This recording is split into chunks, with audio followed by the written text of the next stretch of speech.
Shalom, saudaraku yang diberkati oleh Tuhan. Senang bisa berjumpa dengan saudara dalam ibadah kita hari ini. Saya sangat yakin kita semua diberkati oleh Tuhan. Amin.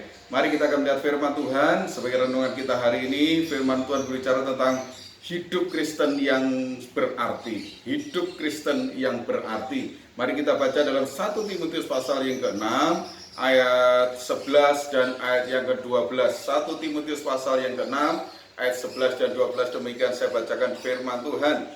Tetapi engkau, hai manusia Allah, jauhilah semuanya itu. Kejarlah keadilan, ibadah, kesetiaan, kasih, kesabaran, dan kelembutan. Bertandinglah dalam pertandingan iman yang benar, dan rebutlah hidup yang kekal. Untuk itulah engkau telah dipanggil dan telah engkau ikrarkan ikrar yang benar di depan banyak saksi.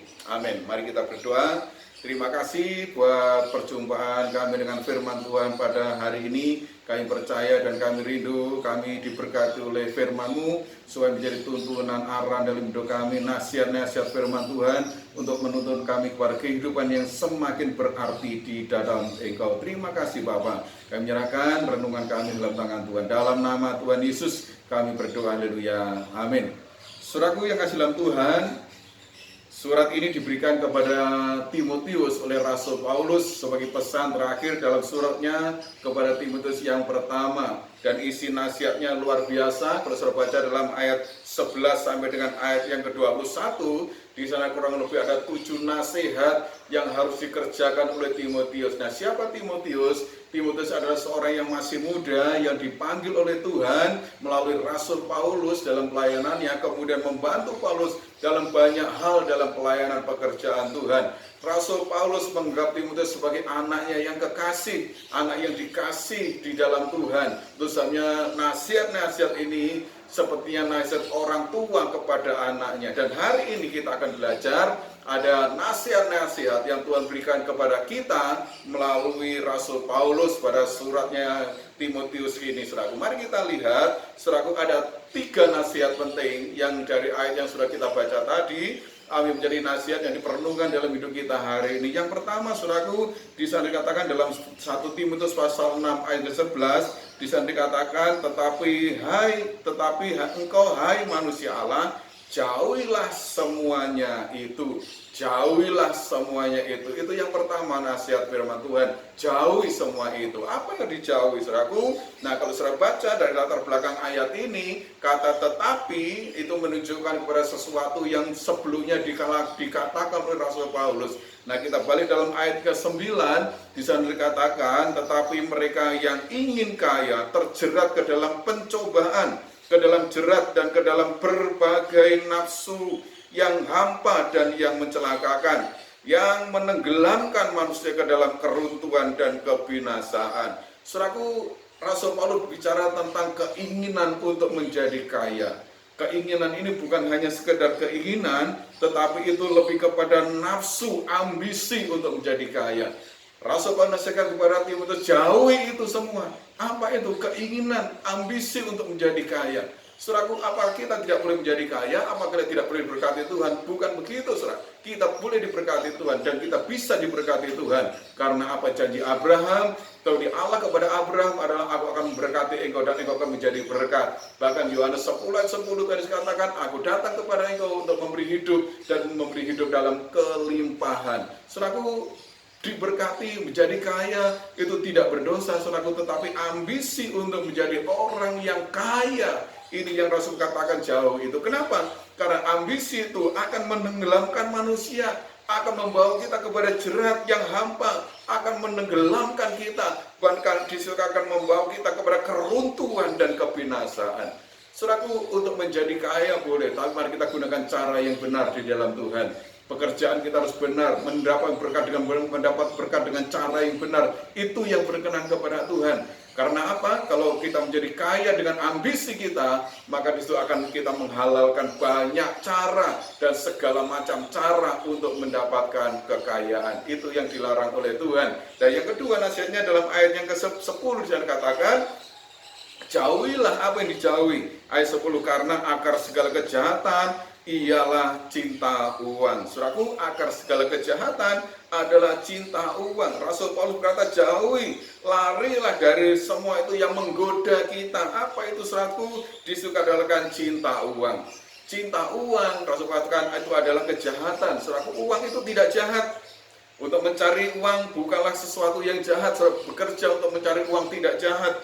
Bahkan orang yang punya banyak uang tidak jahat. Saudaraku, tetapi apa yang Rasul maksudkan adalah bahwa ketika kita mencintai uang lebih dari segalanya, bahkan lebih dari Tuhan, itulah yang jahat. Saudaraku, inilah yang harus kita renungkan dalam hidup kita. Kenapa? Karena kita katakan lebih uang itu dari lebih mencintai uang lebih dari Tuhan, maka saya katakan itu akan menyimpang, membawa kita menyimpang dari iman kita yang sesungguhnya.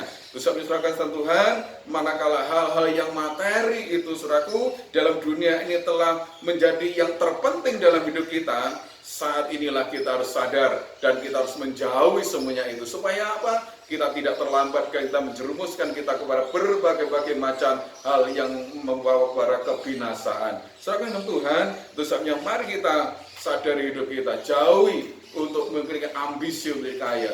Saudara berkati kita diberkati oleh Tuhan, dan saya sangat yakin Tuhan bisa memberkati hidup kita, tapi dengan cara yang benar menurut kehendak Tuhan. Nah, saudara kedua, saudaraku, apa nasihat Rasul Paulus kepada Timotius? Di sana dikatakan dalam 1 Timotius pasal 6 ayat 11, dia katakan, tetapi engkau hai manusia Allah, jauhilah semuanya itu, kejarlah keadilan, ibadah, kesetiaan, kasih, kesabaran, dan kelembutan. Saudaraku, nasihat yang pertama adalah jauhilah semuanya itu. Dan yang kedua adalah kejarlah. Apa yang dikejar? Di sana dikatakan keadilan, ibadah, kesetiaan, kasih, kesabaran, dan kelembutan. Bicara tentang apa, saudaraku? Ini berbicara tentang hal-hal yang berhubungan dengan hidup rohani kita, hal-hal yang berhubungan dengan kerajaan sorga. Nah, saudara dalam Tuhan, kita menjadi orang percaya, dipanggil oleh Tuhan, dan kita menjadi umat yang sangat penting di hadapan Tuhan. Karena itu Rasul mengatakan, hai manusia Allah. Apa artinya? Kita adalah milik Allah. Kita adalah hidup dalam kualitas yang tinggi. Hidup kita bukan hidup sembarangan lagi, saudaraku. Kita adalah manusia Allah. Kita punya orientasi hidup kita harus kepada kekekalan yang akan datang. Saudaraku, kita bukan orang yang sembarangan. Rasul katakan, jika engkau adalah manusia Allah, itu saudaraku, orientasi hidup kita harus kepada kekekalan. Yang kita kejar hari ini haruslah yang membawa kita kepada kekekalan. Saudaraku, kita harus menyadari hal ini, bahwa engkau adalah orang yang luar biasa. Saudaraku, ada sebuah ilustrasi yang disampaikan kepada saudara. Seorang bapak melewati sebuah toko yang menjual barang-barang antik, saudaraku. Nah, saudaraku, di depan toko itu ada sesuatu yang sangat menarik. Dia menghampiri toko itu bukan karena dia ingin melihat barang antik itu, tetapi dia tertarik kepada sesuatu yang terpampang di depan toko itu. Apa itu, saudaraku? Ternyata di sana ada seekor burung raja wali yang terikat dengan rantai menjadi hiasan di depan toko itu. Nah, kebetulan ada seorang kemudian keluar dari toko itu, ternyata dia adalah pemiliknya. Dia membawa sepotong daging dan memberikan makan kepada burung raja wali itu. Nah, saudaraku, bapak ini berkata, bolehkah aku beli burung ini? Burung raja wali ini dikatakan boleh, asalkan harganya cocok. Akhirnya saudaraku disetujui. Bapak ini membeli burung ini. Apa yang terjadi, saudaraku? Ketika bapak ini sudah punya burung itu, saudaraku, kemudian dibawa ke suatu tempat dan burung ini dilepaskan. Banyak orang menjadi heran, saudaraku, ternyata burung ini dilepaskan, bukan dipelihara. Dan banyak orang bertanya, kenapa dilepaskan? Dan dia mengatakan begini, saudaraku, burung raja wali diciptakan Tuhan bukan untuk ditempatkan di tempat yang rendah. Tetapi burung raja wali itu tempatnya adalah di atas gunung batu, di atas pohon yang tinggi. Bahkan dia mengatasi awan-awan. Dia harus terbang tinggi di atas awan-awan. Saudaraku yang dalam Tuhan, mungkin kita bisa membedakan dari kisah ini, saudaraku. Kita adalah orang-orang yang sudah dipilih Tuhan memiliki hidup yang luar biasa. Kita seperti raja wali yang naik terbang tinggi. Saudaraku, tidak selayaknya kita hanya tinggal di bawah saja. Kita berdiam diri, saudaraku, tidak melakukan apa-apa dalam hidup kita. Saudaraku, harus mengejar sesuatu dalam hidup kita yang mendatangkan kehidupan yang kekal dalam hidup kita. Saudaraku, mari kita lakukan apa yang dapat kita lakukan dalam hidup kita. Bahkan mungkin kita hari-hari menyadari hidup doa kita belum sempurna. baca firman kita masih bolong-bolong, dalam ibadah kita belum setia, saudaraku, mari kejar di tahun-tahun yang akan datang, di hari-hari yang akan datang. Isi semua itu, saudaraku, supaya apa? Hidup kita semakin sempurna di hadapan Tuhan. Haleluya. Yang ketiga, saudaraku, apa nasihat Rasul Paulus? Dalam 1 Timotius pasal yang ke-6 ayat 12 bagian A, di sana katakan, bertandinglah dalam pertandingan iman yang benar dan rebutlah hidup yang kekal. Bertandinglah dalam pertandingan iman. Kata bertanding itu dengan kata dalam sinonimnya adalah disandatakan berjuanglah, bertandinglah atau berjuanglah. Dalam apa, saudaraku? Dalam pertandingan iman yang benar. Untuk apa? Untuk merebut hidup yang kekal. Saudaraku, untuk mencapai hidup yang kekal, kita perlu bertanding, kita perlu berjuang. Nah, saudara mengatakan kepada saudara hari ini, kita orang yang dipanggil percaya kepada Tuhan, orang percaya kepada Tuhan, kita bukan berada dalam barisan parade pawai, saudara. Ya, kalau saudara 17 Agustus banyak pawai-pawai, saudara. Kita bukan ditempatkan sebagai orang yang ikut dalam pawai, tidak, saudara. Tetapi kita adalah prajurit yang siap bertempur, berjuang, bergumul dalam hidup ini. Untuk apa? Untuk bertahan dalam hidup kekal yang Tuhan berikan dalam hidup kita. Itu harus kita perjuangkan. Saudaraku, iman itu harus disertai dengan perbuatan. Perbuatannya apa? Saudaraku, kita berjuang untuk sampai hidup kekal itu menjadi bagian dalam hidup kita. Nah, saudara dalam Tuhan, mungkin kita sampai jatuh bangun, tetapi firman Tuhan katakan, engkau tidak akan pernah tergeletak. Kenapa? Karena ada tangan Tuhan yang menopang kita. Haleluya, saudara dalam Tuhan. Nah, kita berjuang, kita bertanding. Siapa musuh kita? Siapa lawan kita? Nah, saudara, ada dua lawan yang paling besar. Yang pertama adalah setan. Setan menjadi musuh yang terbesar dalam hidup kita, karena dia berkeliling dan dia mencari mangsa yang dapat ditelannya. Saudara, kita sampai kita waspada dalam hidup kita. Hadapi itu semua dengan keiman kita yang teguh. Nah, saudara, siasatnya apa? Kalau saudara baca dalam Matius pasal 4 ayat 1 sampai 11, siasat iblis itu ada 3. Yang pertama melalui ekonomi, melalui keuangan. Iblis katakan, ubahlah roh batu ini menjadi roti. Saudaraku, yang kedua dikatakan mental kita akan diserang, jatuhkan dirimu. Saudaraku, yang ketiga adalah kemuliaan dunia ditawarkan bagi kita. Saudaraku, iblis menguasai semuanya waktu itu, waktu bertemu dengan Tuhan Yesus. Karena itu dia berani menawarkan itu semua, bahkan kemuliaan dunia, jabatan, saudaraku. Hari-hari ini iblis juga menawarkan hal demikian untuk menarik hidup kita dari iman Kristen, kedudukan, jabatan, pangkat ditawarkan. Tapi mari kita terus teguh berpegang kepada iman kita yang hidup. Amin, saudaraku. Nah, musuh yang kedua adalah diri kita sendiri, ego kita, kesombongan kita, kebiasaan-kebiasaan kita yang belum terlepaskan dalam hidup kita. Itu akan menghambat iman kita. Saudaraku, kebiasaan-kebiasaan buruk itu harus kita tanggalkan. Pertanyaan, apakah kita bisa? Bersama dengan Tuhan pasti bisa. Saudaraku, tidak ada perkara yang mustahil yang tidak bisa dilepaskan oleh Tuhan. Asalnya kita mau, maka Tuhan beri kemampuan dalam hidup kita. Nah, serahkan ke Tuhan, bagaimana supaya menang? Ibrani pasal 12 ayat 1 dan 2 dikatakan, lakukanlah dengan tekun.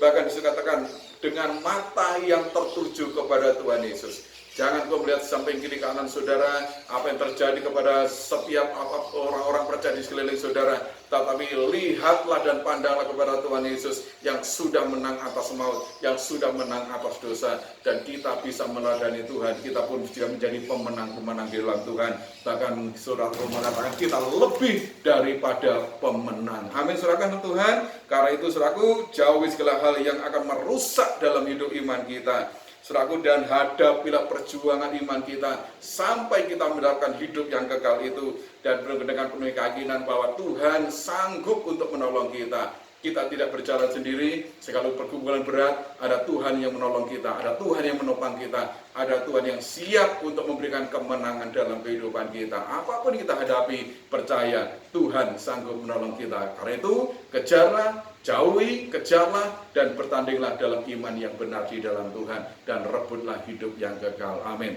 Tuhan berkati kita semua. Mari kita berdoa. Terima kasih buat apa yang sudah Tuhan berikan dalam hidup kami pada hari ini. Firman Tuhan menguatkan kami, menasihatkan kami, supaya kami menjauhi hal-hal yang tidak berkenan kepada Tuhan. Kami melakukan apa yang benar di hadapan Tuhan. Bahkan kami bertanding dalam pertandingan iman kami. Kami mengejar apa yang kejar dan kami lakukan dalam hidup kami. Tuntun dan tolong kami ya Tuhan, supaya sungguh-sungguh hidup kami semakin hari semakin berkenan kepada Tuhan. Berikan kekuatan iman kepada kami, pegang terus tangan kami untuk membawa kami kepada kemenangan-kemenangan bersama dengan Tuhan. Terima kasih Bapak, Roh Kudus menerangkan firman-Mu menjadi tuntunan, berkat, kekuatan dalam hidup kami. Terima kasih buat perjumpaan dengan firman-Mu pada hari ini. Segala pujian, hormat, syukur kami naikkan hanya bagi Bapa surga. Dalam nama Tuhan Yesus kami sudah berdoa, haleluya, amin. Tuhan memberkati kita semua.